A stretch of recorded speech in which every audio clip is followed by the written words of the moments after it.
ustedes ven acá son los responsables de la parte efectora de la inmunidad humoral. Es decir, estas son glicoproteínas estructurales que se van a encargar de la parte efectora de este tipo de inmunidad, que ya ustedes recuerdan que esa parte de la inmunidad adaptativa, adquirida o específica. Como ven acá, los anticuerpos van a iniciar sus efectos biológicos al unirse a un antígeno. Y como ya ustedes recuerdan, los antígenos, el antígeno puede ser una bacteria, puede ser un virus, puede ser una toxina, puede ser un hongo, puede ser una espora, o puede ser una sustancia extraña, puede ser un alergeno. Es decir, la posibilidad de un antígeno puede ser variadas. Y como ustedes van a ver, un antígeno puede ser hasta parte de nuestro propio cuerpo, como lo van a ver ustedes en algunas enfermedades autoinmunes, como algunas proteínas de nuestro cuerpo se convierten en antígenos, sobre todo en esto que son las enfermedades autoinmunitarias. Entonces es necesario que se produzca la unión antígeno-anticuerpo para que este pueda tener su efecto biológico. Ahora, cuando ustedes ven el antígeno, asúmanse que esta aula de clase sea un antígeno. O sea, el aula 0900 de la sección del doctor Medina es el antígeno. Pero como vamos a ver, ustedes son toda una cantidad de estudiantes dentro de esta aula. Entonces, cada uno de ustedes se convierte en lo que aquí llamamos estructuras antigénicas, que lo vamos a ver más adelante como epítopo o determinante antigénico. Es decir, que dentro de todos ustedes, cada uno de ustedes va a tener la capacidad de desarrollar una respuesta biológica, que es lo que normalmente vemos como antígenos. Aquella parte de una molécula que es capaz de desencadenar una respuesta inmunológica. Entonces vamos a ver que tiene que existir la interacción del antígeno con el anticuerpo. Y como vamos a ver, para que normalmente se exprese o se dé esta respuesta a la inmunidad humoral, es necesario que este antígeno o sus determinantes sean reconocidos por anticuerpos que están localizados en la superficie del linfocito B, que es la célula responsable de la inmunidad humoral. Vamos a ver eso, cómo es que se da esta relación entre el antígeno y este que llamamos receptor de células B, que ya lo van a conocer. Entonces vamos a ver que cuando interactúa el receptor con el antígeno, la célula B va entonces a producir anticuerpos. Y vemos que el linfocito B es el responsable pues, de la inmunidad humoral. Van a ver cómo funciona, cómo se diferencia en célula plasmática para poder producir anticuerpos. Y como vamos a ver entonces, estos anticuerpos van a cumplir funciones efectoras de la inmunidad humoral. Y quiero presentarles entonces la estructura general de un anticuerpo. Entonces todos los anticuerpos tienen la misma estructura común, como ustedes ven acá. Esta estructura común está representada, como ven, por cadenas ligeras. Son dos cadenas ligeras que aquí aparecen en color blanco, como ustedes ven acá. Tienen aproximadamente 24 kilodaltons y dos cadenas pesadas idénticas que ustedes ven acá, que tienen en promedio de 55 a 70 kilodaltons. Como ven en esta diapositiva, cada cadena ligera está unida con su respectiva cadena pesada por puentes disulfuro. Aquí ustedes ven la abundancia de puentes disulfuro que encontramos en la estructura de un anticuerpo. Como ven acá, cada cadena pesada se va a unir una con otra, también con un número variable de puentes disulfuro. Entonces, en la estructura general encontramos las cadenas ligeras, que son dos idénticas, y las cadenas pesadas, que son dos idénticas. Pónganle atención a esto de las cadenas ligeras y las cadenas pesadas, porque les va a permitir entender cómo funciona realmente el anticuerpo. Entonces vean que los anticuerpos pueden dividirse fácilmente en un número de clases de anticuerpos que también se les conoce como isotipos. Y vamos a ver entonces que cada isotipo va a diferenciarse por características físico-químicas, como ustedes ven acá, tamaño de carga, solubilidad y comportamiento frente al antígeno. Entonces aquí ustedes pueden ver que hay 5 isotipos. Ya lo vamos a ver por qué se llama IgG, por qué se llama IgM, por qué se llama IgA, por qué se llama IgE, por qué se llama IgD, ya lo vamos a entender. Y vamos a ver que cada uno de estos isotipos, en este caso sobre todo la IgA y la IgG, puede dividirse en subclases o subtipos.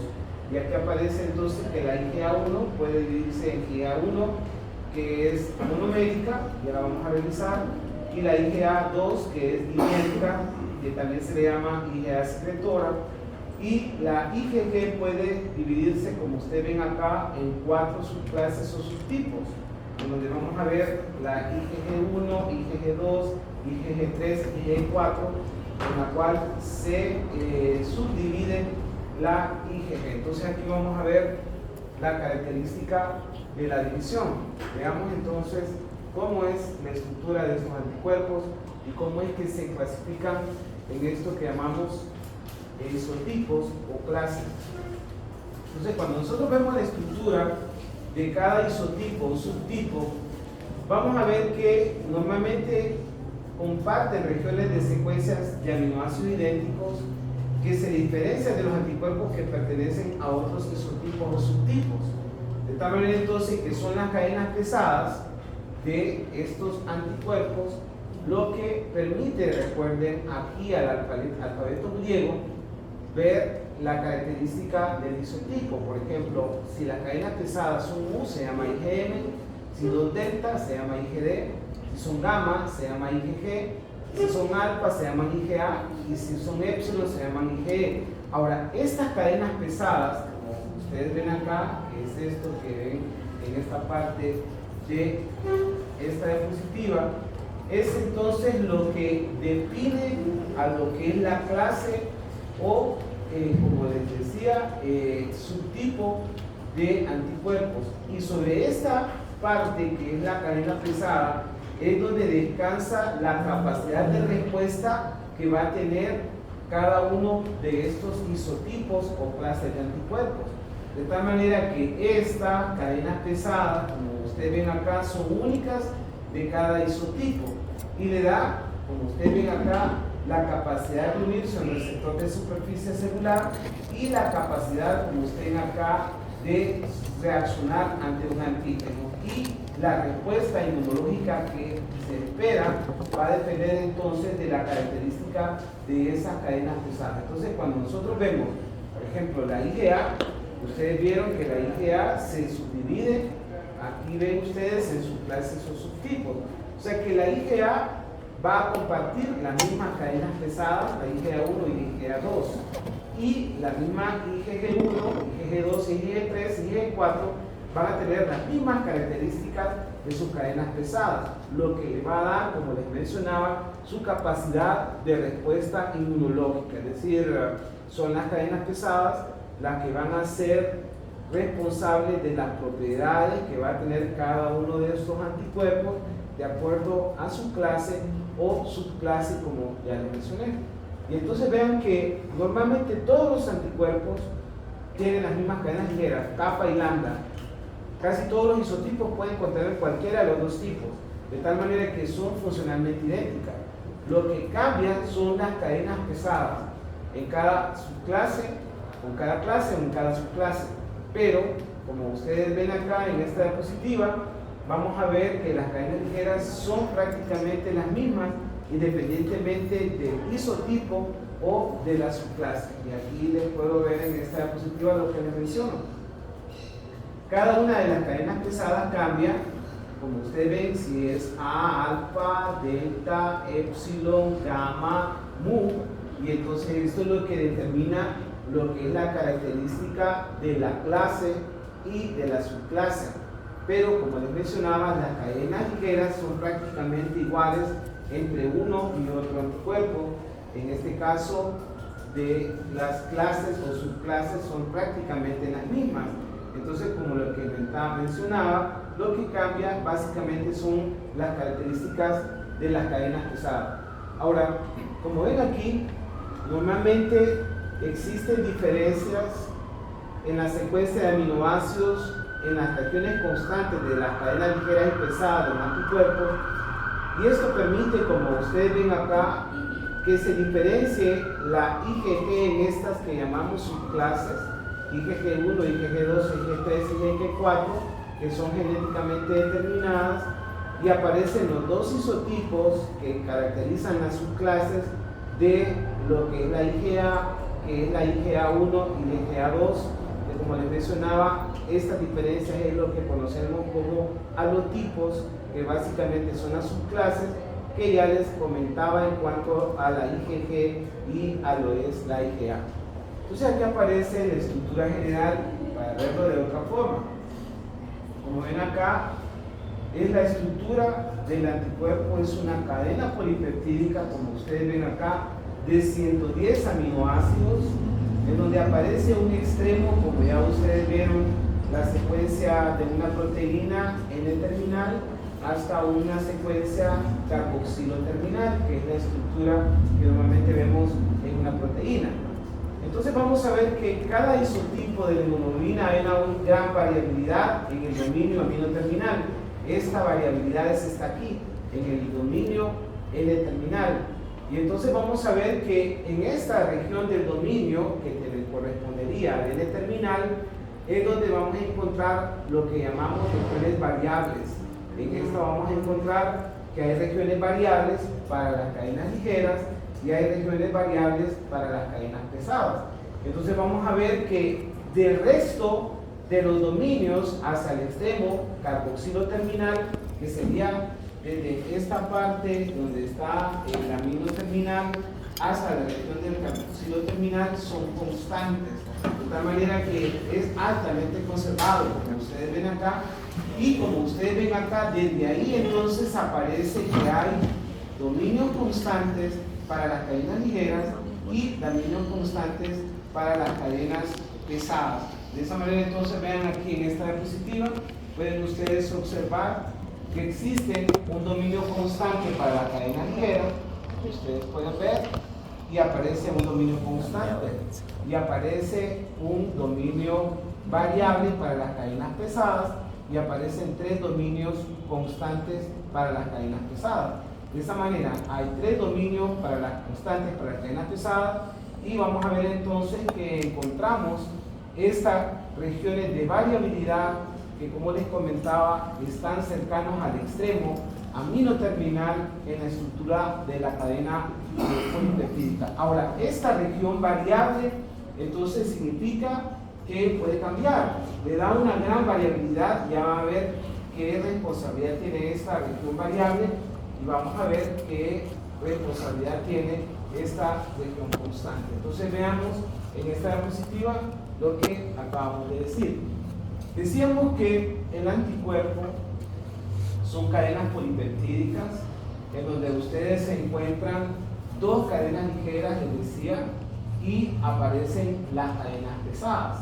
Les comentaba entonces que de las cadenas ligeras aparece que hay regiones variables y hay regiones constantes. Aquí en la que está azul en oscuro es lo que llamamos cadenas pesadas, y las que están aquí en azulito claro son las ligeras. Entonces decíamos que cada cadena ligera tiene un dominio variable y tiene un dominio constante. En cambio, las cadenas pesadas tienen un variable y tienen 3 constantes, como les mencionaba. Ahora, cuando nosotros vemos el anticuerpo, entonces en su estructura general, vemos entonces de que hay 2 cadenas pesadas y 2 cadenas ligeras. Y vamos a ver entonces que estas están unidas a través de un sitio que se conoce como región bisagra. Como ustedes ven acá, en este sitio, es prácticamente sería la función que tiene una bisagra en una puerta, permitiéndole al anticuerpo desplegarse y de esa manera unirse en forma adecuada a lo que es el antígeno, que ya vamos a ver cómo funciona. Ahora, cuando normalmente exponemos a un anticuerpo a la acción de proteínas, en este caso de enzimas, como las proteasas, como la pepsina y la papaína, vamos a ver que cuando se genera la acción de estas enzimas, vamos a ver que el anticuerpo se divide en dos fragmentos. El fragmento que se conoce como FAB, de la sigla en inglés, que significa el fragmento que se une al antígeno, que es el FAB, y aparece entonces este fragmento que aparece como FC, que se conoce como fragmento cristalizable, que como vamos a ver, este fragmento es el responsable de las funciones efectoras de cada isotipo. Y como les mencionaba en la diapositiva anterior, esto es lo que da la característica de la clase y subclase de cada uno del anticuerpo, y es el que determina la función efectora que va a tener el anticuerpo ante el reconocimiento de un antígeno. Entonces veamos acá, pónganle atención. Cuando exponemos entonces a un anticuerpo a la acción de estas enzimas, vamos a identificar dos fragmentos: el FAB, que es el que se une al antígeno, y el FC, que es el fragmento cristalizable, que es responsable de las funciones efectoras que va a tener cada uno de los anticuerpos. Pónganle atención entonces a las regiones variables, tanto de la cadena ligera como la cadena pesada, que sería, como ya les comenté, el extremo amino terminal.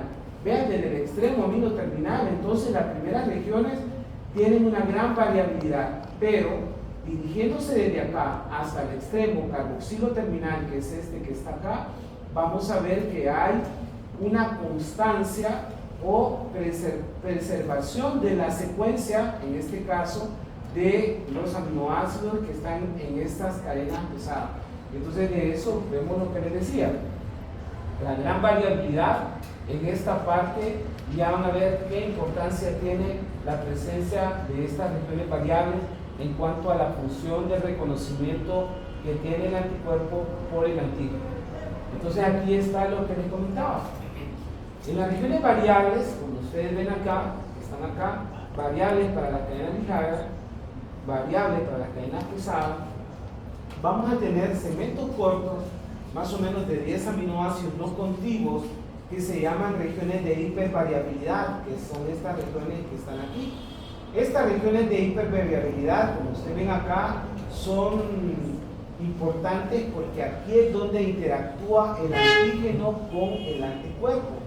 Y luego vamos a ver que hay unas pequeñas regioncitas ahí, como ustedes ven acá, que se les conoce como marco o armazón, o regiones FRS, que aparece aquí como regiones Frama, y que son responsables de que esta parte de la variabilidad pueda plegarse para unirse en forma adecuada con el antígeno. Entonces vamos a ver, pues como ustedes van a ver acá, podemos tener que en los sitios de unión al antígeno se pueden unir al mismo tiempo dos antígenos sobre la superficie plana. En este caso está la región bisagra, y tenemos la posibilidad entonces de unir dos antígenos, como ustedes ven ahí en esta diapositiva.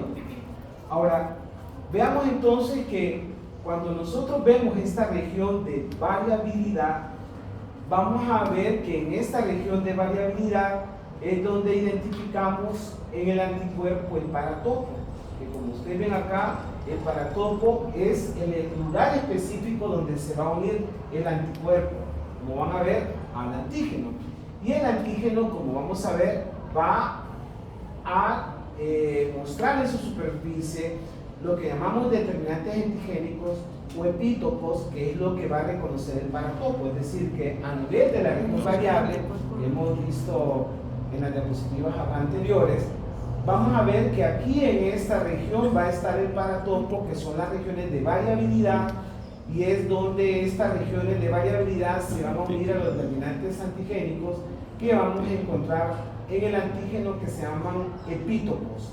De tal manera entonces que estas regiones de variabilidad van a permitir que se reconozca el antígeno y que se genere la unión entre el antígeno y el anticuerpo. Ahora, como ven acá en esta diapositiva, hay una diferencia con algunos tipos de anticuerpos, como vamos a ver más adelante con el receptor de células TCR, que lo vamos a ver más adelante, que es una forma de anticuerpo que van a ver ustedes que está en las células T, y vamos a ver también otro tipo de anticuerpos que están en las células B, que son receptores, que como ustedes van a ver, contienen regiones que se llaman de complementariedad, son secuencias de aminoácidos únicos, y a estas formas de anticuerpos que están en estas células se les conocen como idiotipos, que es como aquí aparece características de anticuerpos que se encuentran en receptores de células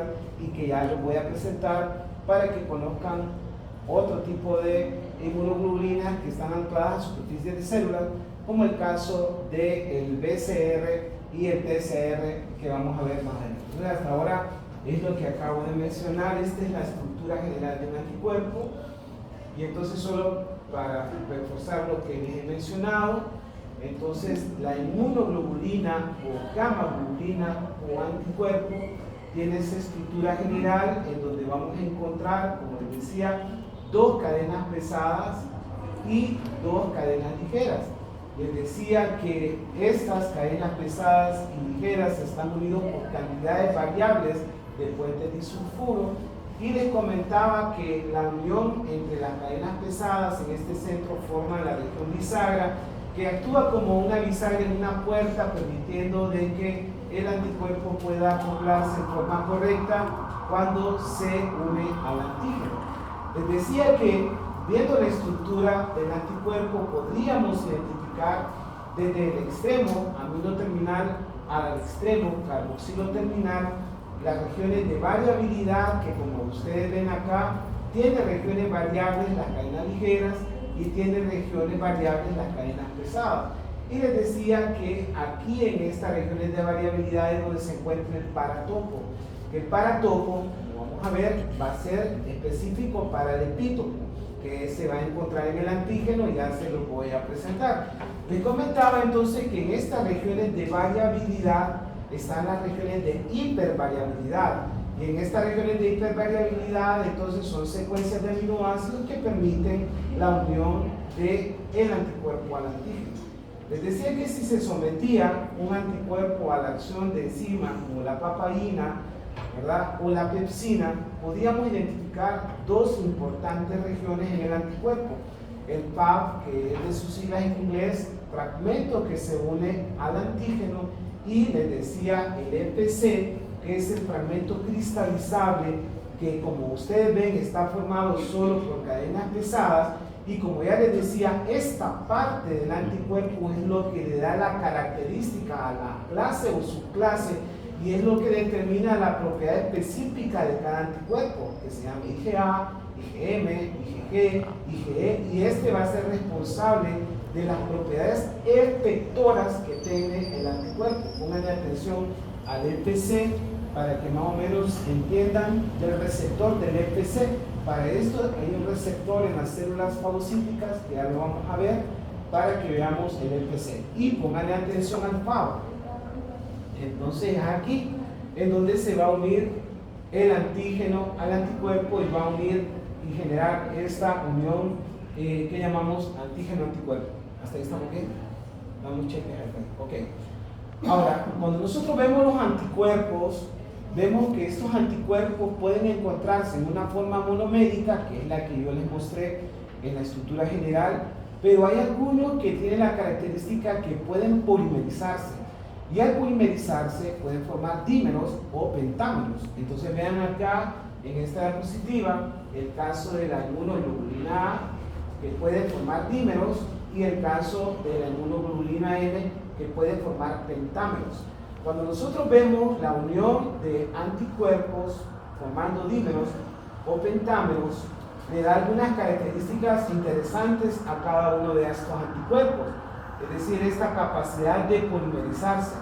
Entonces vamos a ver que primero han de imaginarse ustedes que obviamente cuando estos anticuerpos se unen, el peso molecular tiene que ser mayor cuando lo encontramos en una forma monomédica.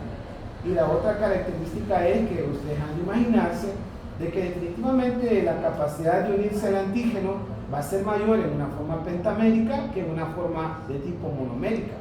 Y van a ver qué aspectos interesantes tiene eso con respecto al comportamiento de un anticuerpo. Ahora, cuando nosotros formamos estas estructuras poliméricas, normalmente lo hacen a través de estas que se conocen como cadenas J, que son cadenas de unión, que permiten entonces que los anticuerpos puedan adoptar las estructuras monoméricas o estructuras como llamamos dímeros. Y aquí entonces vemos que la cadena de unión J o cadena de unión es la que mantiene unida a la estructura de estas moléculas diméricas o pentaméricas. Como ustedes ven acá, normalmente se va a mantener esta estructura polimérica mediante puentes de sulfuro con los extremos de lo que ustedes ven acá, que son fragmentos cristalizables de la parte constante de las cadenas pesadas correspondientes. Es decir, que donde vamos a encontrar las cadenas de unión va a ser en lo que vemos en cuanto a las cadenas pesadas y en cuanto a sus segmentos constantes, prácticamente en los fragmentos cristalizables. De esta manera entonces podemos encontrar en una forma polimérica a la IgA, que normalmente cuando la encontramos en forma monomérica es la que encontramos en el plasma, y la encontramos en una forma dimérica, es la llamada IgA1, y la IgA2 es la que encontramos en las secreciones que ya vamos a mencionar, desde lo que es la saliva, las lágrimas, el aparato respiratorio, la lactancia materna, el calostro, que ya ustedes saben que es abundante en IgA, a nivel del intestino, a nivel de lo que es las secreciones, es la forma dimérica, que es la IgA2. Y vamos a ver aspectos interesantes en cuanto a esta capacidad de polimerizarse, y van a entenderlo ahora que veamos esta diapositiva. Ok. Entonces, si ustedes ven en esta diapositiva, aquí aparecen algunas características generales de los anticuerpos, y quiero que le pongan atención, en lo cual no vamos a referirles a mucho, pero solo quiero que le pongan atención a la parte del peso molecular. Vean ustedes el peso molecular de la IgG, que es la forma general que vimos como monomérica, y vean el peso molecular que tiene la IgM, que es la forma molecular que vieron como pentamérica. Es decir, son las únicas que pueden formar pentámeros, es la IgM, y como les decía, dímeros, la IgA. Si ustedes se fijan, entonces el peso molecular que tiene la IgM es varias veces superior a lo que tiene la IgG. Entonces quiero explicarles algo relacionado a estas dos y la característica que tiene su peso molecular. Cuando un bebé está intrauterino, es decir, cuando está en formación intrauterina, este bebé recibe anticuerpos IgG de la madre a través de vía transplacentaria, dado que el peso molecular de la IgG le permite el paso a través de la placenta, de tal manera que esa transmisión vertical de anticuerpos que normalmente recibe el bebé y que le sirven hasta 6 meses después de posparto, es decir, en la vida neonatal hasta sus primeros 6 meses, básicamente está determinada por la transmisión vertical de inmunoglobulina G. Ahora, si ustedes se fijan, la IgM no es capaz de atravesar la barrera fetoplacentaria, porque su peso molecular impide que a través de la circulación fetoplacentaria podamos tener IgM durante el desarrollo intrauterino e inmediatamente al nacer. Prácticamente todos los anticuerpos son de tipo IgG. Ahora, ¿qué importancia tiene este concepto para ustedes? Voy a poner les voy a poner 2 casos. O sea, el primer caso es una señora de 35 años de edad, VIH positiva. Ella tiene SIDA, ¿ok? Entonces, quiero comentarles que los pacientes con SIDA, sobre todo la madre, tiene la capacidad de transmitir la infección por VIH al bebé prácticamente en el último trimestre del embarazo. Es cuando mayor es la posibilidad de transmisión, pero va a depender en mucho del estadio en el cual está la mamá. Es decir, entre más reducción de la cantidad de los CD4, mayor va a ser el riesgo de que el niño reciba el virus. Pero otro asunto de riesgo es la forma del nacimiento. Cuando el niño nace vía parto normal, el riesgo de transmisión es más alto, por lo que implica la caída por el canal del parto, la salida y la sangre es mucho menor cuando el bebé nace vía cesárea. El riesgo de transmisión es mucho menos. Pero también implica que una madre que, por ejemplo, ha estado recibiendo, hay protocolos para reducir la transmisión vertical de VIH al bebé, y hay protocolos que implican la ZT, que ya ustedes van a ver más adelante cuando vean esto de los nucleótidos, que son análogos de los nucleótidos, y todos los antirretrovirales. Hay terapias antirretrovirales que ayudan a reducir la transmisión vertical de la madre fértil. Pero aún con todo eso, la transmisión vertical depende mucho de esos factores y depende del país. Por ejemplo, en general se acepta que la transmisión vertical anda más o menos de un 30 a un 50%. ¿Qué significa? Que no todos los niños, hijos de madres VIH positivas, van a nacer con VIH. ¿Entendieron ahí? Ok. Entonces llega la mamá, y a la mamá de este bebé que está en formación intrauterina le hacen un VIH y tiene una carga viral algo alta, ¿verdad? Y ven entonces que tiene una ELISA positiva. Cuando hacen el ELISA, lo que determinan es inmunoglobulina E. Cuando dicen ELISA positivo, IgG positivo por el virus. No sé si me entienden. ¿Entendieron ahí? O sea que cuando normalmente ustedes le hacen una determinación de ELISA a una paciente que sospechan VIH, lo que determinan es inmunoglobulina G. ¿Estamos claros ahí? Ok.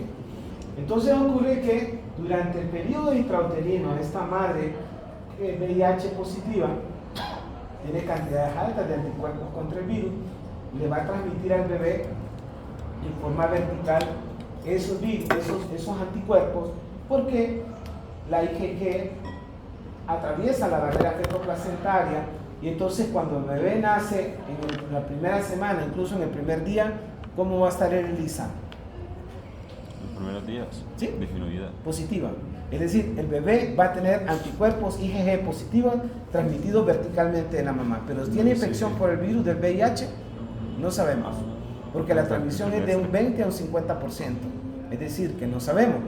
Hoy en día, para hacer el diagnóstico temprano del VIH, ustedes van a hablar de eso cuando hablen de la reacción en cadena de polimerasa, existen métodos genéticos que permiten el diagnóstico temprano del antígeno, en este caso el virus. En el caso de la reacción en cadena de polimerasa, que detecta RNA virus o detecta DNA virus, que es lo que llamamos carga viral. O sea, hoy en día podemos hacer el diagnóstico temprano mediante estudio genético, o podemos hacer el temprano mediante el diagnóstico del antígeno GP120, que es un antígeno propio del virus. Si es positivo, el niño tiene VIH. Pero ¿qué ocurre en estos países pobres?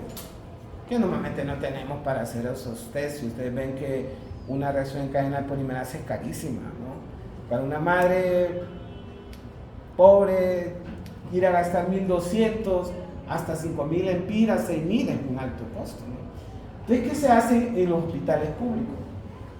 En los hospitales públicos lo que se hace para seguir a estos niños es hacerle determinaciones de ELISA durante su primer año de vida.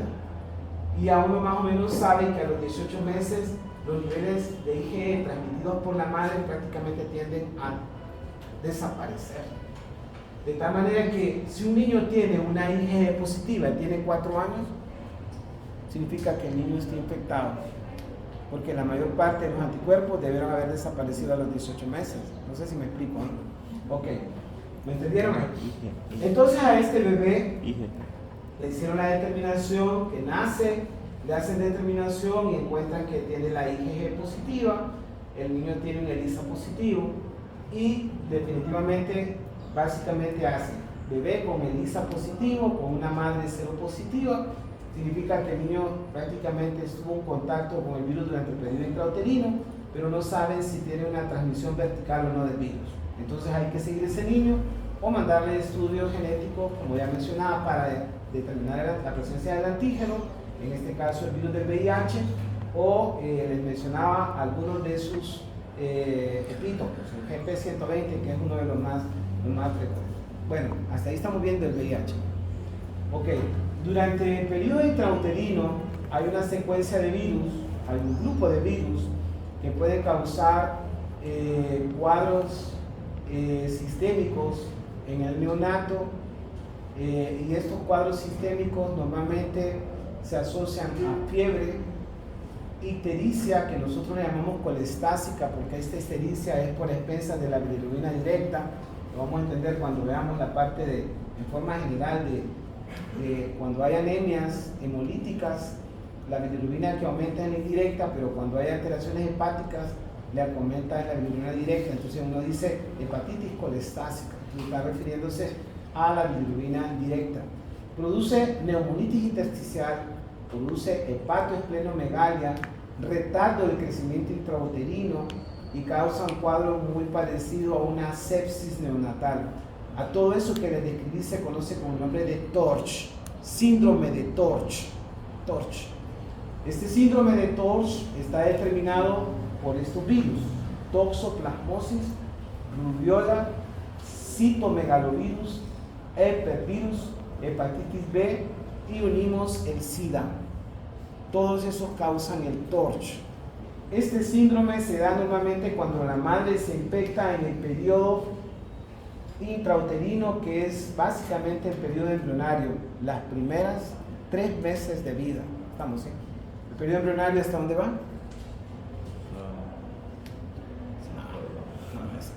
Acaba de pasar de embriología. ¿Quién es instructor de embrión aquí?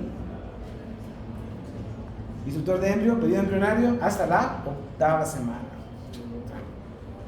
Hasta la 8ª semana. ¿Qué? Estamos en un periodo intrauterino, estamos en la etapa embrionaria. Es donde más problemas puede tener cualquier proceso infeccioso viral, a esos cambios que producen los virus y las malformaciones que causa la talidomida. ¿Cómo se le llaman a esos efectos? El instructor de embriología, ¿cómo se le llaman a esos efectos?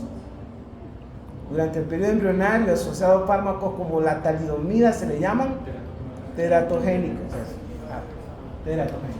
Bueno, entonces hablemos de estos virus. Les mencioné todos los que pueden causar ese síndrome de TORCH. Cuando un bebé está en el periodo intrauterino, escuche bien, y tiene infecciones por esos virus, desarrolla una respuesta inmunológica que normalmente es responsable de este anticuerpo que se llama IgM. Entonces, cuando el niño nace con anticuerpos IgM que representan básicamente que el niño montó una infección durante el periodo intrauterino en el primer trimestre por cualquiera de esos virus. De tal manera que cuando un niño nace con esas características clínicas que ya les dije, este paciente es portador de un TORCH, síndrome de TORCH. Ahora, el síndrome de TORCH, ¿se acuerdan del Zika?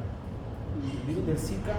O sea, el virus del Zika no causa TORCH, pero si ustedes recuerdan, causa microcefalia. No sé si ustedes recuerdan cuando el TORCH, el chikungunya y el dengue, no recuerdan esa parte, ¿no? Bueno, hubo un momento de los virus reemergentes hace unos años atrás, pocos años.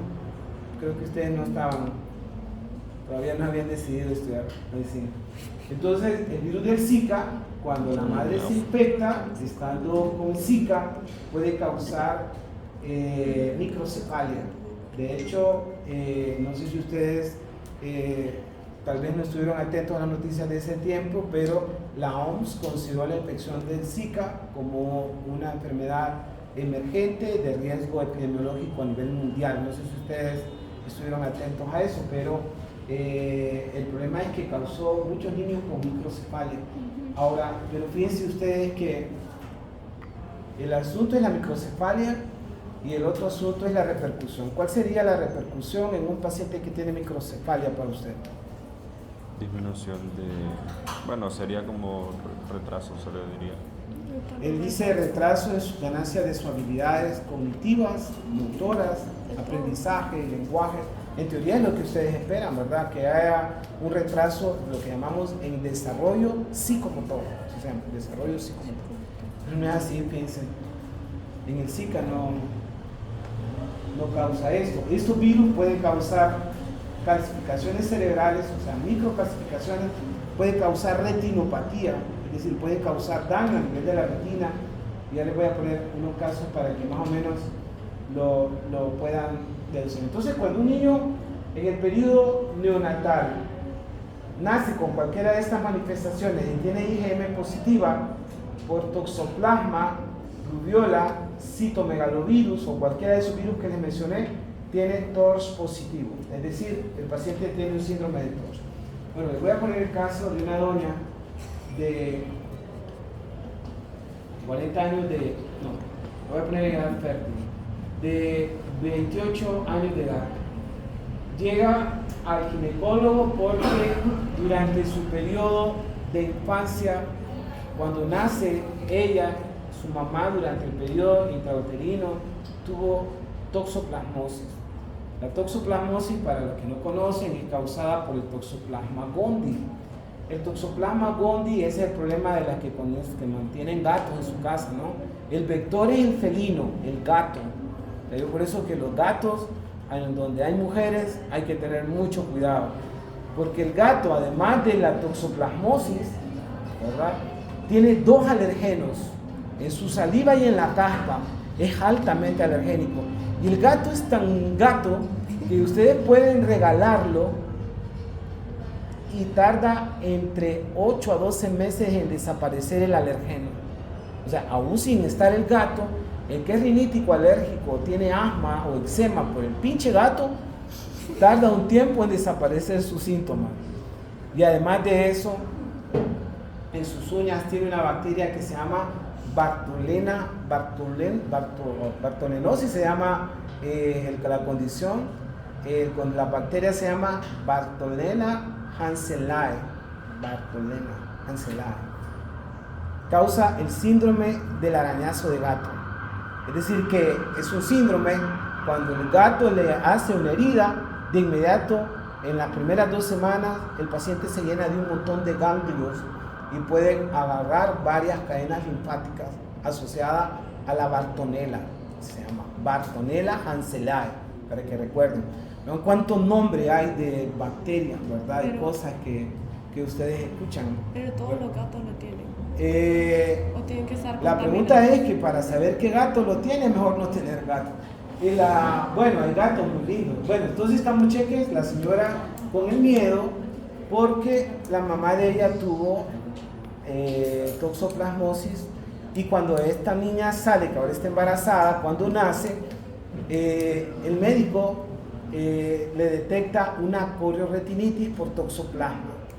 Durante toda su vida la niña estuvo en tratamiento con piracinamida y sulfamicilina, yo estoy medio disléxico, sultamicilina, es decir, son sulfas las que se usan para el manejo de esta enfermedad. Entonces ocurre que ella aparentemente salió bien, pero ahora está embarazada. Y la doña está preocupada, pues, porque su bebé puede nacer con el mismo problema. Ok, nace el bebé, ok. Y cuando el bebé nace, tiene niveles altos por toxoplasma, la IgG está elevada por toxoplasma, pero la IgM es negativa por toxoplasma. Entonces, ustedes cuando le revisan al bebé, le dicen, el niño tiene toxoplasmosis. Le voy a preguntar, ¿es verdadero o falso? Pucha, pero es que el IgM no es tan indicativo. El IgG.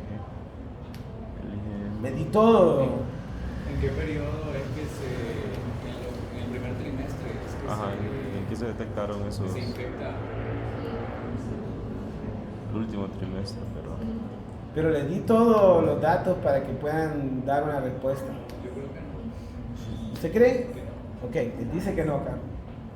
Bien, ¿hay algún otro? Hay que esperar más tiempo. Hay que esperar más tiempo para volver a hacer el examen. Eso fue cuando nació, supongo. ¿Usted qué dice? Ella dice que sí. ¿Hay otro que opine diferente?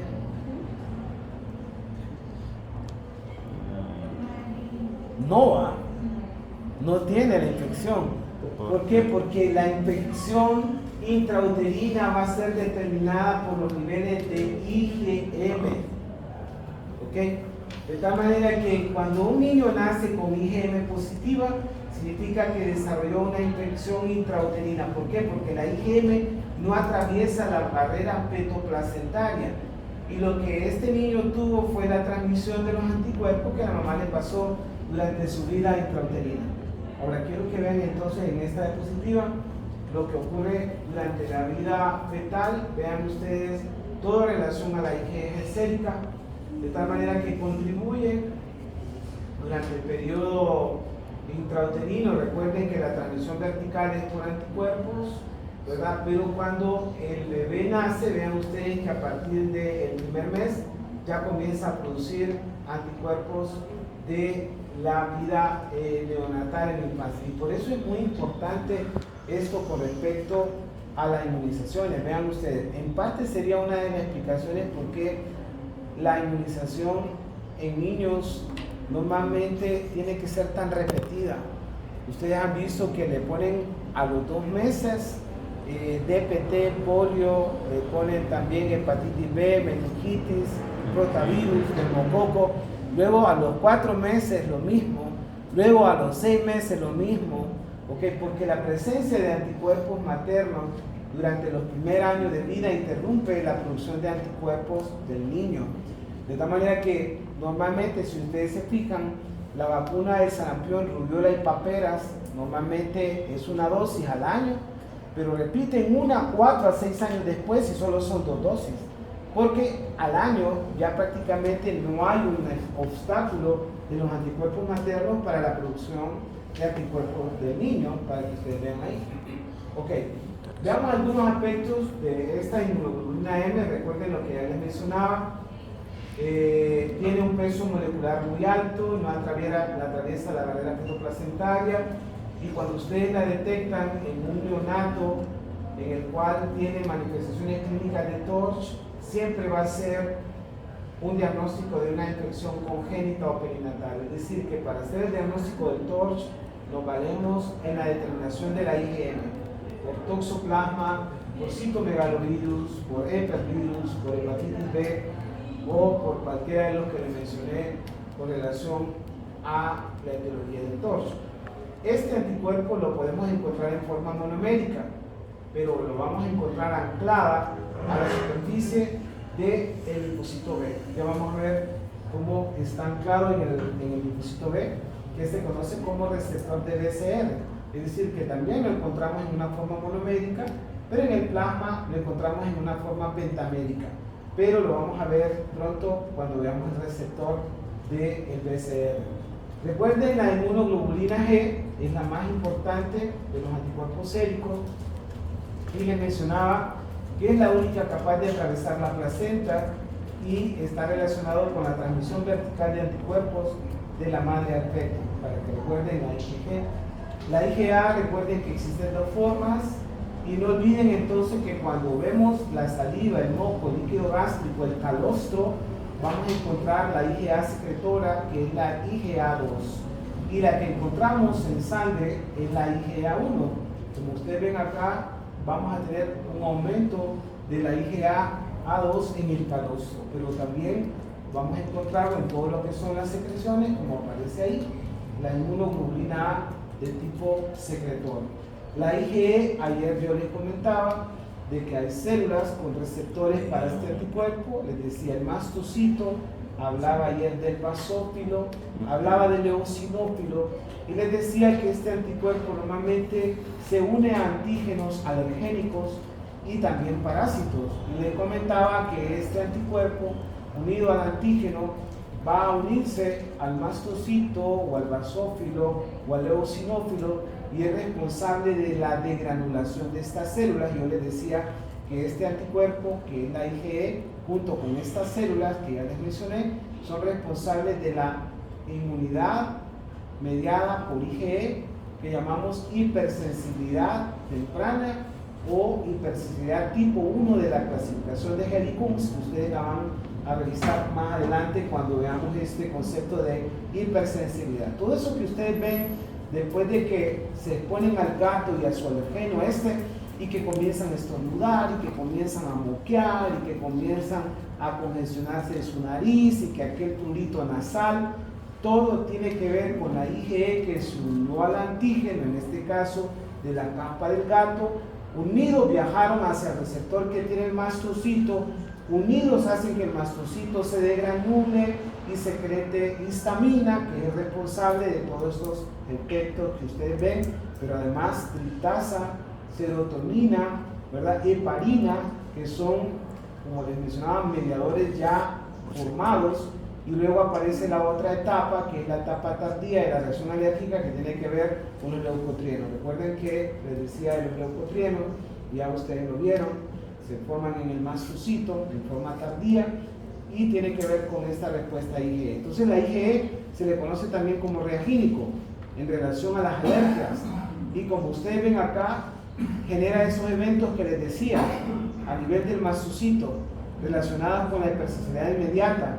Tiene que ver con el contacto con alergenos, pero también con parásitos, como ya mencionamos ayer cuando hablamos de los eosinófilos y les hablaba de la hipereosinofilia y les hablaba de los parásitos relacionados con aumento de los eosinófilos. Ahora quiero mencionarles entonces un poquito de esto que es el antígeno, que hemos estado conversando ya ratos con respecto a esto que llamamos antígeno. Es decir, que el antígeno puede ser varias cosas, ¿no? Pero aquí trato de mostrarles que en la superficie de una macromolécula pueden existir algunos, como ustedes ven aquí, sitios separados y activos desde un punto de vista inmunitario que se le conocen con el nombre de epítopes. En algunos textos los van a encontrar como epítopos, pero es lo mismo. También se le llama determinantes antigénicos. A estos epítopos o epítopes es donde se une el paratopo del anticuerpo. Aquí ustedes ven la unión entre el antígeno y el anticuerpo, en donde ustedes ven como la región de variabilidad es donde normalmente se va a unir el anticuerpo a el epítopo. Entonces en el epítopo, como ustedes ven acá, vamos a encontrar que el anticuerpo se va a unir a este epítopo para generar la respuesta inmunitaria asociada a la inmunidad humoral. Entonces vamos a ver que este que es el paratopo se va a encontrar en el FAB, que es la región que une el fragmento que une al antígeno, ¿verdad? Y vamos a ver entonces que este es el sitio responsable de identificar el epítopo, como ustedes ven acá. Entonces el epítopo o determinante antigénico va a ser el componente molecular del agente, y vamos a ver entonces que un antígeno puede poseer múltiples epítopos, de tal manera que cada epítopo puede ser reconocido por células del sistema inmunitario adaptativo, que lo vamos a ver. Y aquí ustedes pueden ver en esta diapositiva el antígeno. Asúmanse que este sea una bacteria, o un virus, un alergeno, y entonces en la superficie de este antígeno vamos a encontrar los epítopos, que como ustedes ven acá se expresan en la superficie, y es este epítopo el que va a reconocer el anticuerpo, y de acuerdo a esto se va a montar una respuesta inmunitaria. Ahora, de esta unión del paratopo y el epítopo es lo que nosotros hablamos como unión antígeno-anticuerpo. Y como ven acá, esta unión antígeno-anticuerpo normalmente es específica, y como ustedes ven acá es fuerte, o sea, hay una fuerte interacción entre el antígeno y el anticuerpo. Y aquí en esta diapositiva se trata de mostrar cómo cuando se une el antígeno y el anticuerpo hay varias fuerzas de enlace que hacen entonces que la interacción sea de una alta afinidad. Las fuerzas relacionadas con los puentes de hidrógeno, lo que son las interacciones electrostáticas, las fuerzas de Van der Waals y las interacciones hidrofóbicas, hace entonces de que la interacción antígeno-anticuerpo sea muy fuerte, que es lo que normalmente vemos cuando hay una reacción antígeno-anticuerpo. Y aquí en este dibujo se trata de expresar lo que ya mencionamos.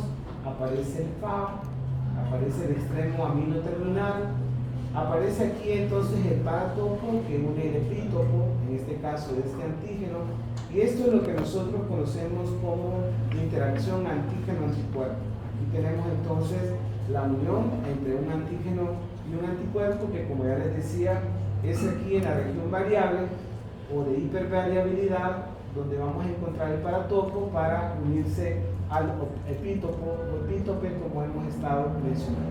Ok, ahora veamos cómo funcionan estos anticuerpos. ¿Hasta ahí vamos bien? ¿Sí? Ahora, ¿cómo es que funcionan? ¿Cuál es la responsabilidad que tiene este anticuerpo. Ahora, en la clase de ayer, yo les mencionaba que normalmente en las células fagocíticas existían diferentes tipos de receptores. Les hablaba de endocíticos, ¿verdad? Y hablaba de receptores de señalización. Yo ayer les comentaba de que dentro de esos receptores estaban aquellos que reconocían lo que eran las opsoninas. Y les decía que normalmente una opsonina puede ser un anticuerpo o puede ser complemento, y le hablaba también ayer de la vía de la lectina. Pero quiero que vean, y les decía yo que una opsonina es como la salsa ketchup o la sal en una papa frita. Algunos de ustedes, yo creo que ninguno se come una papa frita si no es con cualquiera de esas dos cosas, porque la sienten más apetecible. Entonces lo que hace la opsonina es que se une el anticuerpo a un antígeno, vean ustedes aquí aparece, y una vez que se une forma la opsonina, que normalmente es un anticuerpo que tiene que estar unido al antígeno. Cuando se unen, vamos a ver que esta opsonina se va a unir a un receptor que tiene la célula fagocítica, que se conoce como receptor del fragmento cristalizable. Aquí aparece como FCR. Significa entonces que una vez que el anticuerpo se une al antígeno, esta unión forma una opsonina, y esta opsonina va a ser reconocido por ese receptor que está en la célula fagocítica, que puede ser macrófago o puede ser cualquiera de las células que ya hablamos ayer del sistema fagocítico, y de esa manera entonces, unido al receptor, este antígeno va a ser fagocitado, va a ser llevado a un lisosoma, y en el lisosoma va a ser destruido. Entonces vamos a ver que la hemoglobina se va a unir al receptor a través de su extremo, que es el fragmento cristalizable. Entonces aquí ven la función que tiene el FC. O sea, el FC es responsable de las propiedades efectoras de cada isotipo, de tal manera que el FC se va a unir al receptor FCR que está en la superficie de la célula fagocítica. Cuando se une el FC al receptor, entonces vamos a tener que se va a generar la fagocitosis, y entonces vamos a tener que es el antígeno, va a ser llevado al interior de la célula fagocítica para ser destruido. Entonces vean la importancia que tiene el FC en la estructura del anticuerpo. Es responsable de las funciones efectoras, pero como van a ver acá, el anticuerpo tiene otro montón de funciones en las cuales actúa. Vean, la neutralización.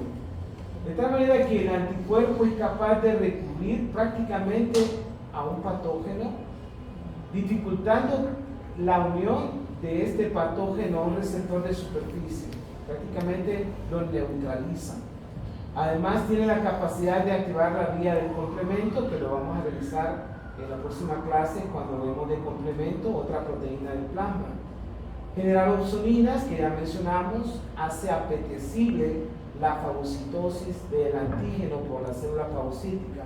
Ayer comentábamos de la capacidad que tienen los anticuerpos y las células natural killer de causar esta citotoxicidad mediada por células dependientes de anticuerpos, sobre todo estos anticuerpos.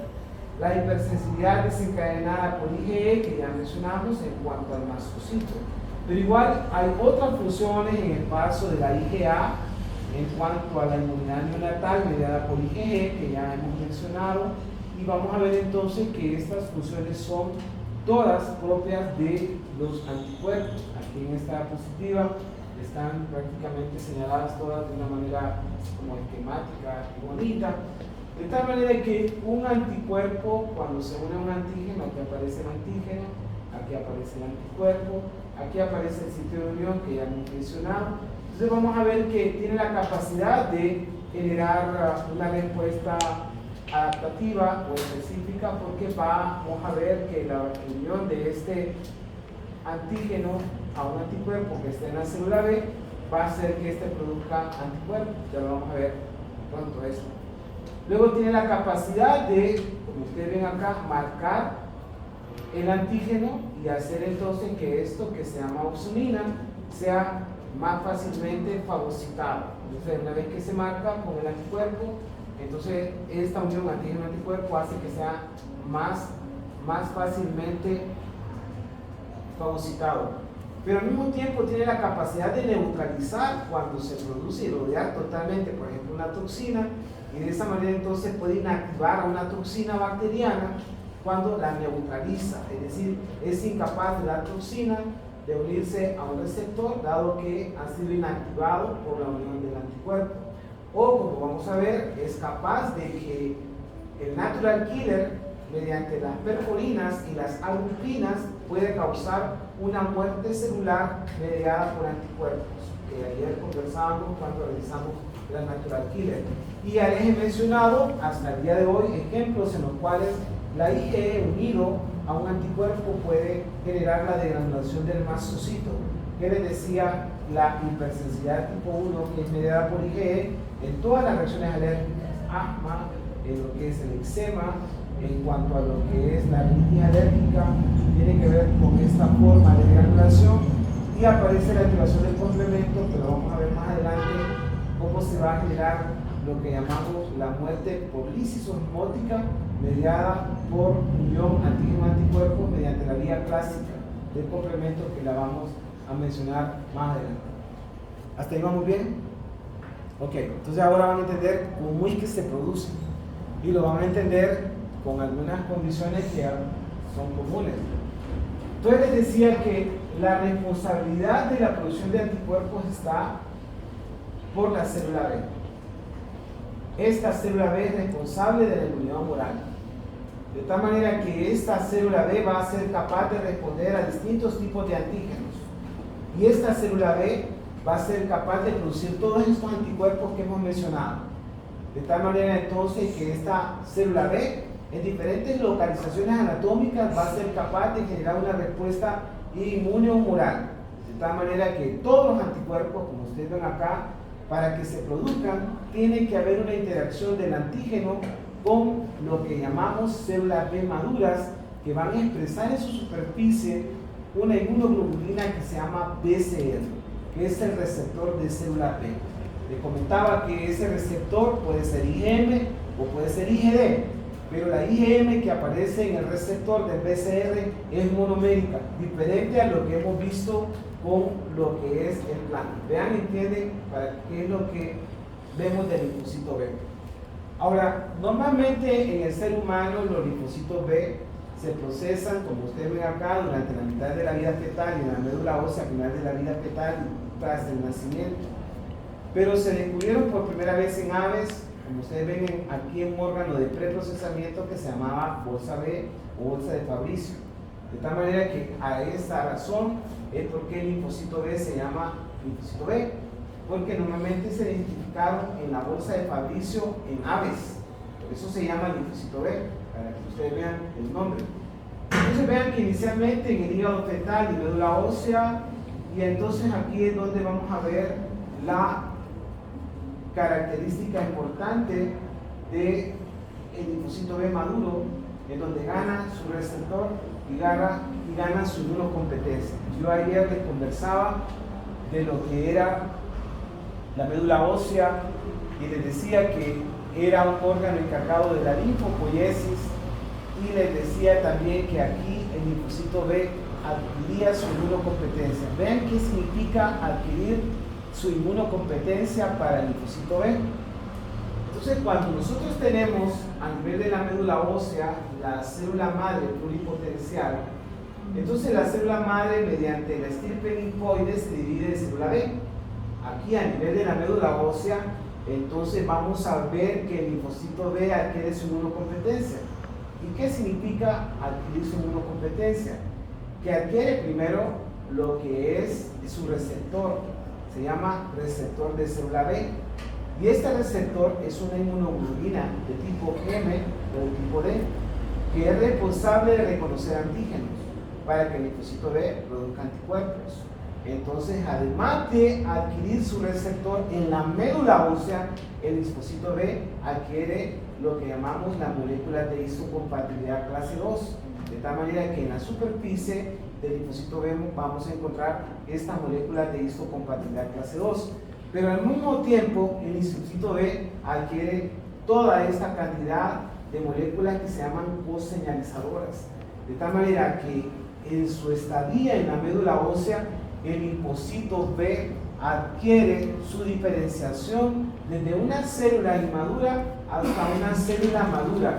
En la célula B madura, el linfocito B tiene su receptor que se llama PCR, de sus siglas en inglés, de receptor de células B, y adquiere el complejo de histocompatibilidad clase 2, que lo vamos a revisar bastante bien en la próxima clase que veamos el linfocito T, y adquiere toda esta cantidad de moléculas coseñalizadoras. Pero quiero que le pongan atención al BCR, que es el receptor, que igual es una hemoglobulina M en su mayoría, o puede ser IgD como aparece ahí. Pónganle atención cómo es que reacciona para que entiendan cómo es una respuesta de la inmunidad de tipo humoral. Entonces, cuando el linfocito B se pone a un antígeno, esta respuesta puede ser de dos tipos: mediada por células T o independientemente de las células T, como aparece en esa diapositiva.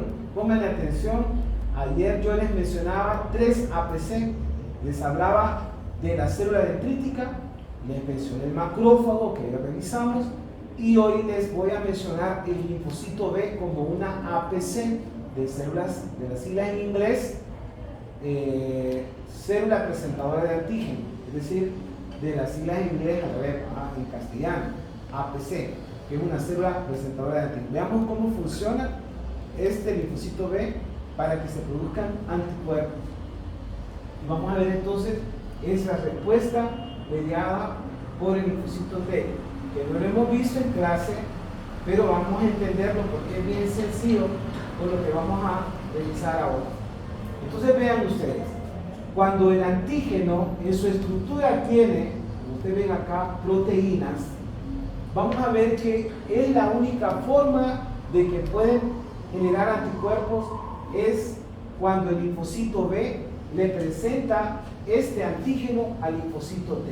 Aquí ustedes pueden ver cómo entonces el linfocito B reconoce un antígeno proteico y lo reconoce porque se une a su receptor BCR, y una vez que se une al BCR, como ustedes van a ver, este linfocito B va a procesar el antígeno y lo va a presentar al linfocito T. El linfocito T le va a mandar señales al linfocito B, ya sea mediante citoquinas o mediante esta respuesta que se llama CD ligando, CD40, y de esa manera le dice al linfocito B: mira, esta se trata de una bacteria, lo que necesitamos es que produzcas IgM y produzcas IgM y produzcas IgG. O le dice, linfocito B, eso se trata de un alergeno de la capa del gato, lo que necesitamos es IgE. Es decir, el linfocito B le va a presentar al antígeno, al linfocito T, y el linfocito T va a ser la clave para generar el switch de las cadenas pesadas que va a producir el isotipo. Puede ser mu, puede ser delta, puede ser epsilon, puede ser alfa o puede ser gamma. De esa manera entonces vamos a tener que la conversión de anticuerpos va a ser dirigida por el linfocito T cuando el antígeno sea proteico, de tal manera que el linfocito B va a reconocer al antígeno, lo va a procesar, se lo va a presentar al linfocito T, y el linfocito T va a decirle entonces a el linfocito B qué hacer. Aquí ustedes pueden ver lo que les menciono. Aparece entonces que el linfocito B reconoce al antígeno, el linfocito B lo procesa, se lo presenta al linfocito T, el linfocito T le manda señales mediante citoquinas o mediante estos ligandos y le dice al linfocito B cuál va a ser el anticuerpo que va a producir: IgM o índice de complemento, IgA o IgE para neutralización y degranulación, IgG1 o IgG3 para muerte programada por anticuerpos o generación de opsoninas, o IgA o IgG2 para neutralizar. De esa manera entonces vamos a ver que las células T va a regular la producción de anticuerpos que va a generar la célula B, y al mismo tiempo va a ser determinante del cambio de las cadenas pesadas que va a tener el anticuerpo que va a producir el linfocito B. Creo que aquí lo pueden ver, diríamos, hasta cierto punto mejor. Aparece entonces la célula B.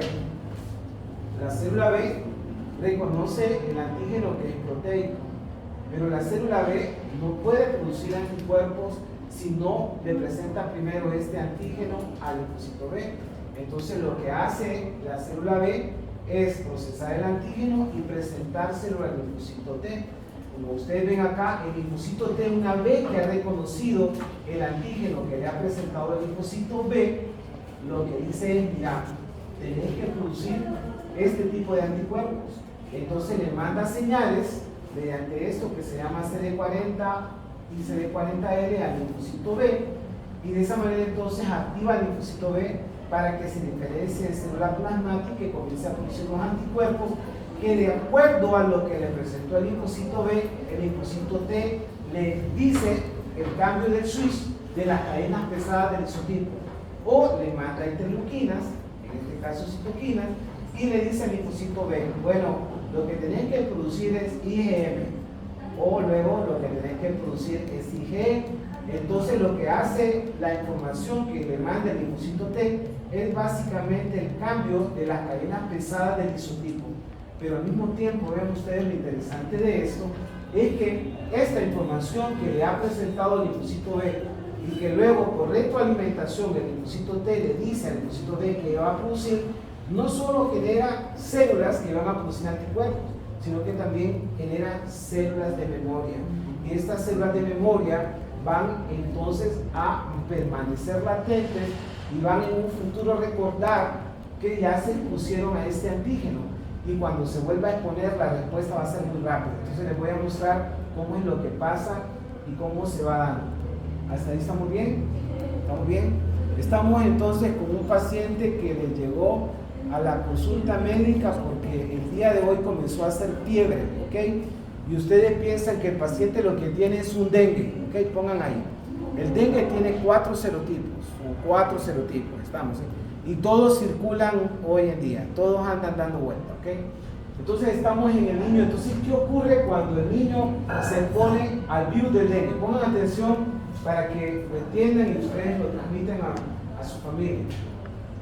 Entonces, cuando se pone el linfocito B al antígeno, el linfocito B va a aumentar de tamaño inmediatamente y va a adquirir un aspecto de linfoblasto.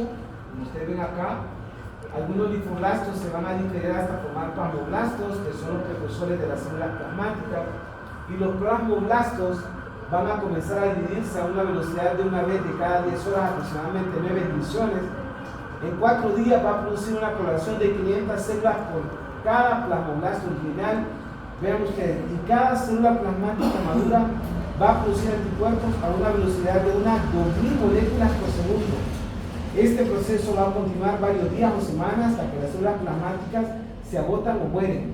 Es decir, si ustedes se fijan, una vez que el linfocito B reconoce el antígeno, entonces la célula B se lo presenta al linfocito T, el linfocito T le dice al linfocito B, diferenciate, proliferar y te convertís en célula plasmática y comenzar a producir anticuerpos, pero al mismo tiempo también en células de memoria, como aparece ahí.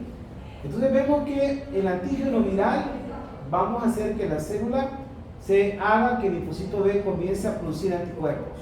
Entonces veamos qué es lo que vamos a generar. Vamos a ver entonces lo que es la respuesta primaria a la producción de anticuerpos. Escuche bien, cuando entonces tenemos ante la presencia de un germen específico, a los 5 días del ingreso del antígeno se pueden detectar en la circulación los primeros anticuerpos específicos que presentan su máxima concentración entre los 10 y los 15 días para luego descender al día 30. Primero van a aparecer los isotipos IgM y luego de unos días los isotipos IgG que pueden superar los niveles de IgM. Después de unos meses no se detectan anticuerpos específicos en el suelo. Entonces vean qué es lo que ocurre. Cuando ese niño se puso al estado virus del dengue, Significa que en los primeros 5 días de ingreso comenzó a tener del virus la presencia de anticuerpos que, como usted ve, en sus principios son de tipo IgM. Luego, a partir de la 4ª semana, prácticamente comienzan a descender hasta desaparecer, como ustedes ven acá. Esto es lo que nosotros llamamos respuesta inmune primaria. ¿Qué es lo que ocurre? Entonces, cuando se forman esos linfoblastos, como ustedes ven acá, de un clon de linfocitos B, vamos a tener que se producen una serie de linfocitos B similares al clon original. Entonces, la población de linfocitos B del clon van a aumentar mucho y van a adherirse más nuevos linfocitos al mismo clon, y entonces vamos a tener una gran cantidad de linfocitos B, en este caso generando anticuerpos, pero otros van a mantenerse en forma durmiente, como les mencionaba, generando lo que nosotros llamamos los linfocitos B de memoria. Son, como les mencionaba aquí, la base de la respuesta inmune primaria.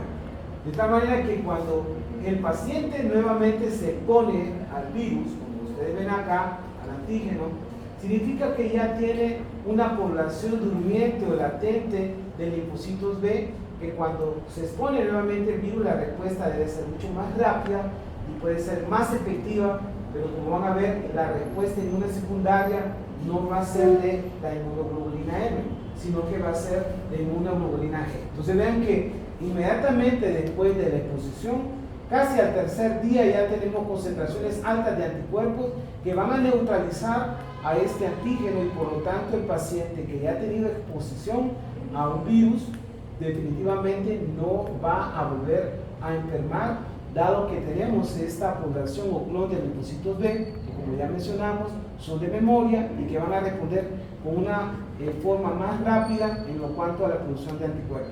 Es lo que llamamos respuesta inmune secundaria. Se van a producir como consecuencia de un segundo contacto.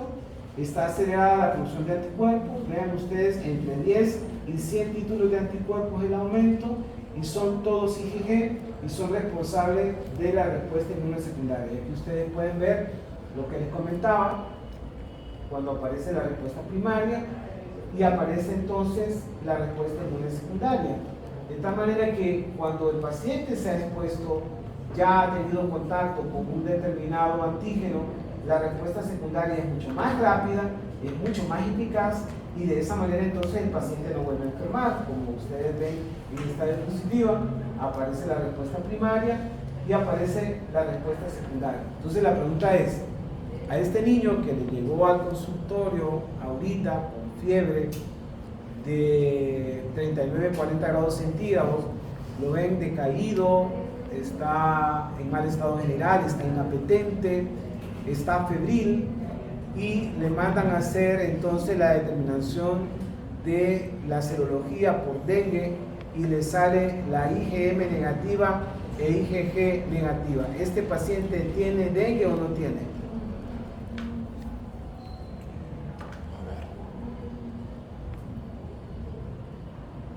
Y si no tiene, dígame por qué dice, por qué no tiene. Yo creo, es que sí, creo que tiene dengue, pero... Creo que sí tiene, pero las inmunoglobulinas todavía no detectan qué tipo de enfermedades. Entonces, hasta el segundo contacto con la enfermedad, supongo que sí va a saber que es dengue. No. O sea, no puede decir que no tiene dengue. ¿Por qué? Porque hasta los 5 días de ingreso del antígeno comienza a producirse el anticuerpo. Y para hacer el diagnóstico, ¿qué anticuerpo le van a pedir? ¿IgM o IgG?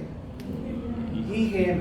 Porque los pues de unos son siempre IgM. Es decir, que la respuesta inmune primaria que le va a hacer el diagnóstico va a ser siempre IgM.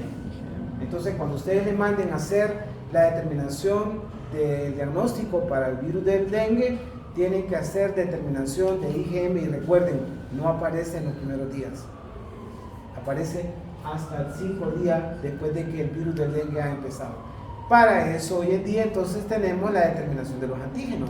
Entonces hoy en día los laboratorios en su mayoría cuentan con la determinación de los antígenos, que ya lo pueden encontrar ya en el primer día de la enfermedad. No sé si me entienden, ¿no? Pero no le manden IgM ni IgG a un niño que solo tiene 2 días febriles, porque van a salir negativas. Van a salir positivas hasta el 5.º día. Pero sí le pueden mandar el antígeno. El antígeno es como que más como que práctico, porque lo que hace es determinar al mismo virus. No sé si me explico. Y si está positivo significa que el virus está ahí. No sé si me explico. ¿Okay? ¿Me entendieron? ¿No me entendieron? No. O sea, el antígeno es el virus y el anticuerpo es lo que produce nuestro organismo en respuesta al virus. Pero en los primeros 5 días está negativo. Porque normalmente una vez que entra el antígeno, nosotros comenzamos a detectar en circulación anticuerpos hasta el 5.º día y son de tipo IgM. Ahora, ¿qué ocurriría si a este niño le sale IgM negativa y le sale IgG positiva? No tiene. No tiene nada. No tiene. Es que sí tiene, pero es que el IgG todavía no Sí, entiendo. Es que todavía no entiendo cómo funciona el que IgG. ese niño se expuso en días atrás al virus del dengue, pero ahorita no tiene dengue. Significa, les da la idea de que tuvo una infección antigua, estamos, ¿sí?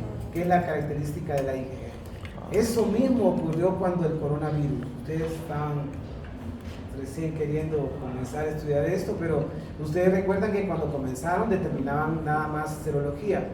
Luego comenzaron a hacer diagnósticos antigénicos y luego aparece la reacción en cadena de la polimerasa, que convirtió prácticamente todo diferente. Ya los laboratorios comenzaron a emplear técnicas genéticas en el diagnóstico del SARS-CoV-2, es decir, fue parte de la evolución de la infección. Entonces ocurría que a muchos pacientes no les salían positivos y tenían el virus, no sé si me entienden, ¿no?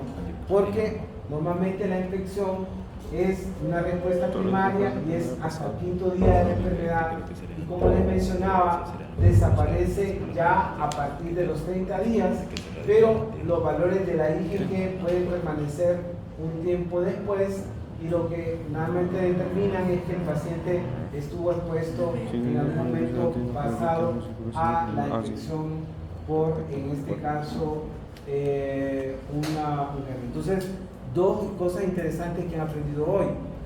Primero, que si quieren hacer un diagnóstico de una infección intrauterina, tienen que hacer diagnóstico mediante la serología de la IgM, primero. Y lo otro es que si quieren hacer el diagnóstico de una enfermedad que el paciente tiene ahorita, que el paciente tiene ahora, es mediante IgM. ¿Estamos claros? ¿Sí? No van a pedir IgG porque eso no les sirve de nada para hacer un diagnóstico. ¿Estamos claros ahí? Simplemente les dicen que el paciente tuvo o estuvo expuesto en el pasado a un determinado agente infeccioso. ¿Me explico ahí? ¿Estamos claros? Y para eso entonces hoy en día, en vez de confiarnos en la determinada serología, entonces lo que podemos hacer es los diagnósticos de los antígenos. Entonces hoy en día los laboratorios cuentan ustedes con grandes cantidades de herramientas para diagnósticos de antígenos. Y está la reacción en cadena de polimerasa, ¿verdad?, que permite hacer el diagnóstico rápido de los antígenos, del que se le ocurra. De esa manera entonces permite identificar el antígeno. Para darles una idea, es como ahora ella está aquí, ¿verdad? Ella es el antígeno. Tenemos clara presencia de que ella estuvo aquí, ¿ok? Que está acá. Ok, si se va de acá, si se va de aquí ahorita, quedaría ese espacio vacío. ¿Qué nos diría que tuvo ella aquí? Ok, lo que ustedes recuerden de ella. Decir sencillamente que sí estuvo ahí. Entonces el recordatorio sería una IgM. ¿Estamos claros, sí? En este caso, que serían ustedes su recordatorio. ¿Ok? Pero yo puedo hacer diagnóstico de que ella estuvo acá, porque probablemente al levantarse de ella de ahí, algo debe haber dejado de su material genético ahí, en la CIA, por sus células epiteliales que se descamaron. No sé si me entienden, ¿no? Entonces podemos hacer un estudio genético de que ella estuvo acá. No sé si me explico. Entonces es el antígeno. Ella es el antígeno. Ustedes serían lo que es el reconocimiento de la serología. Entonces de esa manera ustedes pueden identificar una bacteria. Les voy a hacer así un último ejemplo. Un niño que llega a el consultorio por tos crónica, tiene más de un mes de tos, de evolución. En niños definimos tos crónica cuando el niño tose más de un mes. en adultos más de 2 meses. Y existen varias etiologías de tos crónica, pero una de ellas es causada por un germen que se llama Mycoplasma pneumoniae. Se le conoce también como agente de Eaton. Es una, llamamos, bacteria atípica. La bacteria atípica hay varias, el Mycoplasma es uno, existe también la Chlamydia pneumoniae. Podríamos caer aquí en la Bordetella pertussis, que ustedes conocen como el agente de la tosferina. Aparece la Chlamydia trachomatis, que ustedes conocen como el agente de tracoma, que es una enfermedad de transmisión sexual, pero también causa tos y infecciones respiratorias en niños, bebés, sobre todo en las primeras 2 semanas. Aparece el Mycoplasma hominum, hay una aumentada Chlamydia psittaci, que aparece como agente etiológico de infecciones en milhoras, pericos, la citacosis, ¿verdad? Todos esos son gérmenes atípicos. Y esos gérmenes atípicos uno los puede diagnosticar mediante la serología o mediante la determinación de sus antígenos. Entonces le llega ese niño que tiene 1 mes de evolución, tiene 6 años de edad, y quieren hacer el diagnóstico de esa infección por ese Mycoplasma pneumoniae que causa tos crónica. Entonces, ¿qué serología le mandarían? IgG o IgM por Mycoplasma. Si un mes,